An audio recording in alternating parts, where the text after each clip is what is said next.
Hey everyone, and welcome back to another video. In this video, I'm going to show you how to change your email address on the Uber app. Now, this video is going to be particularly useful for individuals. Let's say that you want to go ahead and change your email address. Maybe you entered a different one. Maybe your current email address is outdated.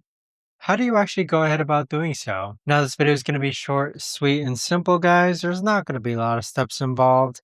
Now, in order to do this, what you're first going to do is log on to the Uber app. Next, click on Account on the bottom right-hand corner. Then click on your profile photo on the top right-hand corner. Then click on Personal Info. Then click on Email. And this is where you're going to go ahead and change your email. Afterwards, click on Update. But there you have it, guys. That right there is the best and easiest way that I know of to actually go ahead and change your email on the Uber app. If you guys know of a better or easier way to actually do this, let me know in the comments down below. I would love to know. Thanks so much for watching, everyone, and I'll see you guys all in the next video.